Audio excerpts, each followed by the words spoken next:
Hello everyone and welcome to the unboxing and review of the Mary L. Tarot, the second edition. Now, I know I'm very late to the party. This deck has been out for quite some time. And I don't know, the images are really beautiful. This deck has some of my favorite images ever kind of like art created by an artist. But it's also got images that make me very uncomfortable. But I've always been intrigued by this deck. So of course, I had to get it eventually, and this is the time. So this is the box, pretty somewhat glossy box. I do find this to be kind of one of the most beautiful tarot boxes out there. I do love this lioness tiger with wings. It's just really, really different and interesting. You have some depiction of the cards on the sides. It's made by Red Feather Publishing, which creates some really awesome decks, pretty much on the side here. And then it opens up with a magnetic lid like this. And then you get the inside. Let me see if I can get it. Mary L. second edition. And here you have the book. So there's a little hole here for the book. If you pull it out, it's a horizontal book. And I love that it's called Landscapes of the Abyss. I guess it makes sense for the landscape style of book. And then here you have the cards, which are pretty tarot size standards. And this is the back. Not super glossy, which is okay. I like gloss, but I like this type of gloss. Not when it's like a mirror kind of gloss, super intense. And it's silver edging. How beautiful is that? And these are the beautiful backs. Okay, let me put this aside and let's get to the book. This book actually has quite a bit. Now, I would not recommend this deck for a beginner, even though the book is pretty good. It's still a very non-traditional deck. I really wouldn't recommend it for a beginner. It's more of an advanced style, especially for the images, and we're gonna go through those. So you got your table of contents, which I love that there's introduction to tarot, landscapes of the abyss, and the history of tarot. And really more, it's the history of this deck and how it came to be. Not so much like the tarot as a history in general, but this deck. There's a structure and explaining what the major and minor, how they work together. Here's a bit of a structure. And then we go directly into the major arcana. You have a full color depiction. And I love how this one has a quote. This one's by Joseph Campbell saying, "Where you stumble, there lies your treasure." And of course, it's directly related to the Fool. Then you have 3 paragraphs and pretty much 2 pages of what it means. And you have keywords upright and reversed. But what I love is that this book really goes through the art. It really goes through the symbolism of the artwork. It explains why it's here and what it represents. So I really love that. Same thing for the Magician. You have a full color depiction explaining the artwork. And then actually the Magician is quite longer. You actually have like 2 full pages plus a little bit extra in the keywords. You got your High Priestess going on right here, and then you got your image here, and then High Priestess is super long as well. Wow. So there is quite a bit of information here. There's quite a lot of information for each card, which I love. I love that. So these are the major arcanas. Let me show you guys the minor arcanas, and I love that they get. Oh, this is still. I love that they still get the same amount of love, because a lot of times the major arcanas will have like all these pages, and then you get to the minor, and it's usually like just keywords or something. They get kind of tossed aside. But this one, they still have the color depiction. You still get quite a long explanation of the artwork, and then you get your upright and reversed keywords. And that goes for the whole thing. Now, the interesting thing here is that a lot of decks, they will separate by suits, you know, wands, cups, swords, and discs. In this one, it's separated by numbers. So you have, you know, here we're on the section of the 7s. So it's going to be, here it ends 6 of discs, and we start out with the 7 of wands, 7 of cups, 7 of, wait, where's the 7 of swords? Oh, here we go. 7 of swords, 7 of cups, and the 7 of discs. And then we go directly into the 8 of wands, 8 of swords, Eight of Cups, and Eight of Discs, and so on and so forth until we get to the court cards in the back here. And towards the back, King of Cups. You got your King of Discs, and I think this is the last one, using the tarot. So it's reading with the tarot, and then you have your spreads. You have a daily reading spread, which I like. It's 3 cards, what it looks like. Oh, here we go, yeah, the 3 cards. You also have a relationship spread, which I love. So it's got 6 cards. You also have a yes or no spread. You also have a past life spread. And this Tetractus spread, which I'm actually not sure what it is. But I'm very intrigued. I've never heard that word before, but I'm very intrigued to learn more. Yeah, and then you kind of have conclusion, endnotes, bibliography, and then about the author, Marie White. So this book is honestly really good. It's gonna get you through the whole deck, which I love. Okay, so let's get to the cards. There are 78 cards in here. I'm going to show you all of them. If you don't want to see all of them, you can skip ahead, you can kind of jump around, or you can skip this part altogether. All right, so let's get started. Now, before I start, I'm going to show you guys the cardstock is very flimsy. I did not expect this deck to be quite thin. It doesn't bother me. I don't mind thin, flexible decks. But I just want to offer that to you guys because it might be a deal breaker for some of you. Okay, so we got started with the Fool. There's a lot of nudity on this deck, just so you guys know. A lot of nudity. This is one of my favorite magicians. I almost said musicians. This is one of my favorite magicians. I think it's so beautiful, and I love the Metatron's Cube.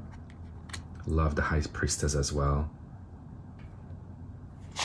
This deck has always intrigued me. It's really been on my radar, on my mind for a long time. See, this Emperor to me just really feels unique. I want to learn. Of course, the book will show me, but I want to learn what these symbols all mean, right? I think it's like kind of fish on this sword handle. You know, it's very, very different. To me, I mean, some of it is pretty obvious when it comes to traditional tarot. I get it, but most of it I don't understand. And I like that. I like not understanding because that's why I got this deck. I want to learn.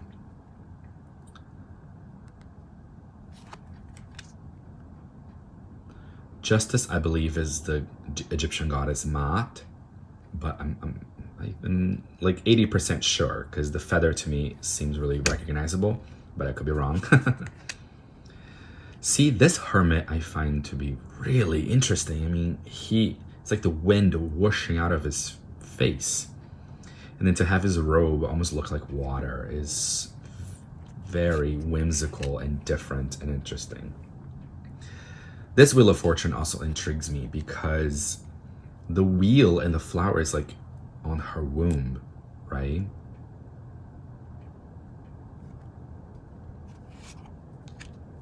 Strength looks like somebody is like praying with prayer beads. Got the Hanged Man. Death.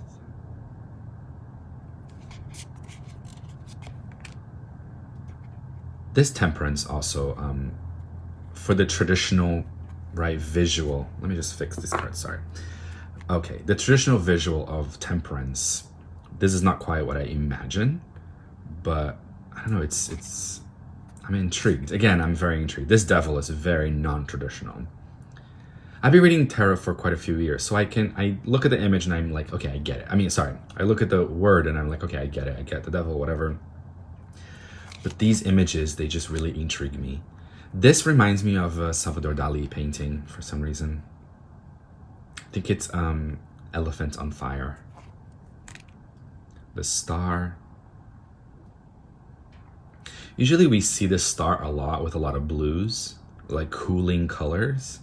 This one, having this orange fire energy is just really interesting. We got the moon. And here's one thing I find really cool about this deck. Here's the moon and the sun, and they're almost mirror images of each other. I find that to be actually pretty cool. So here's the moon, the sun, Judgment, the phoenix. I love that. I think that's really interesting. Oh, I skipped one. They came together. Then we got the world. Like I said, a lot of nudity in this deck. Ace of Wands. Ace of Swords. See, this Ace of Swords is not obvious to me. It's very different, very unique. The Ace of Cups as well. I love the, I'm not sure what to call it, androgyny, transgenderness, intersex, right, of female breasts but male genitalia. I find that to be just really, really powerful and so interesting. You don't see that. And I think it's a beautiful way of being inclusive. So I find that to be really interesting. Also, I'm intrigued in the future when I start working with this deck, like officially working with it, to see what the book says. See, this Two of Swords to me isn't obvious as the traditional Two of Swords. But what I love too about tarot and the way tarot is shifting and changing and evolving, I love that this deck has really stood the test of time. I don't remember when it was published. Let's actually find out. Let's take a moment to find out when it was published. So the first edition looks like it came out in 2012. So it has been a while. It has been, this deck has been, I feel like in tarot years, it's a long time. There's so many decks coming out all the time. And there are very uncomfortable images in here, but also really beautiful images like this one. And this one I find to be really cool too. But this deck is incredibly expressive and confusing, but raw and open.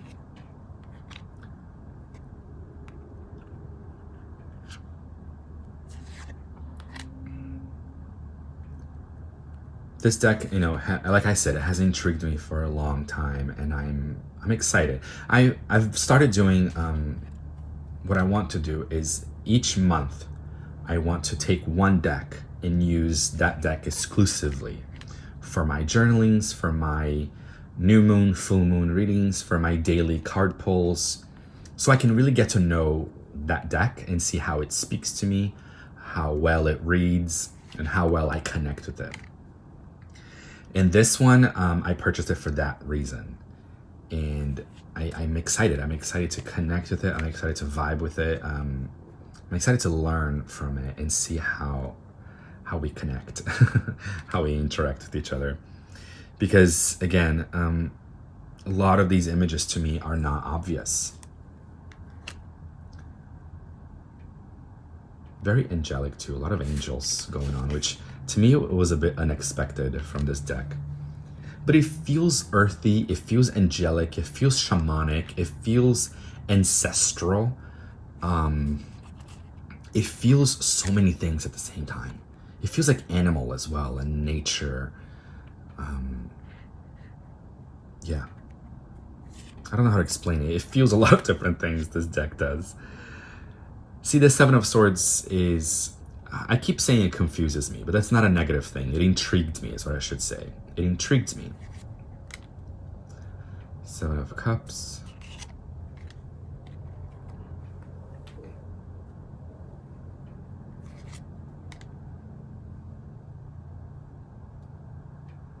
See this one, the Eight of Wands, we usually always see that, like, those 8 wands diagonally, right? So it's like fast forward movement. But then this one, we have a lion, and then these, what looks like 2 tails.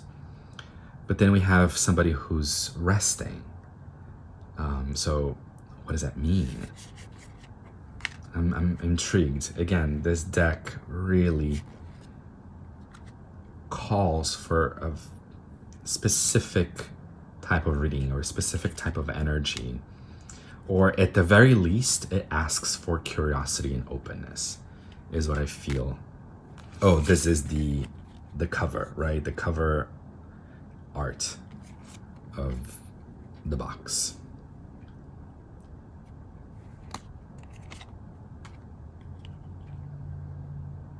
This Nine of Swords is so interesting. There's so much going on. There are many layers to each card. That here's one thing too that I've seen a lot of unboxings and reviews of this deck out there, because whenever a deck intrigues me, I watch it quite a few times to see if I really want it, if it still continues calling to me. And you see the images, but when you have it in your hand, that's when you really start seeing the layers that are in it. And it pulls you in a different way. And it's kind of like, because I guess also when it's in your hands, you can look at it closer, right? You can kind of like get really close to it and work with it and see it and see the different things that are in there, different elements, different symbols. You can get close and personal and just really different.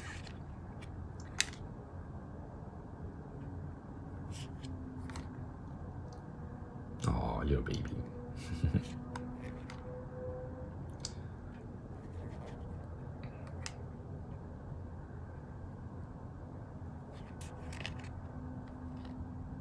And as I've already shown, it's actually not very glossy. This one is matte. The back is a little bit more glossy than I think the front is. The front is more matte.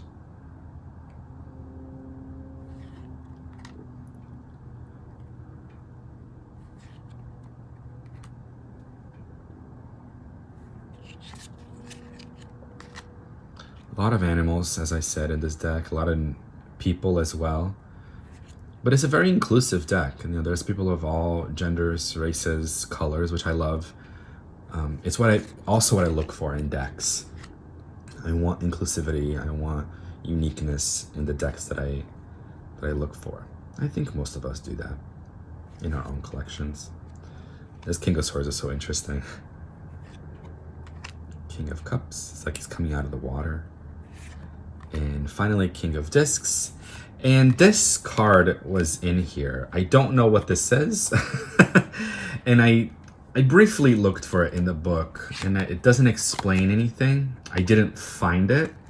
So if any of you know what this says, let me know. It's an extra card that's in here. I'm sure it probably says Marielle or something. But I don't know. It was just here, hanging out in the back of the deck. So I want to show that to you guys in case you get it too and you get confused. So thank you all so much for joining me in the unboxing and review of the Marielle Tarot 2nd edition. Hope you guys enjoyed it, and I'll see you guys next time.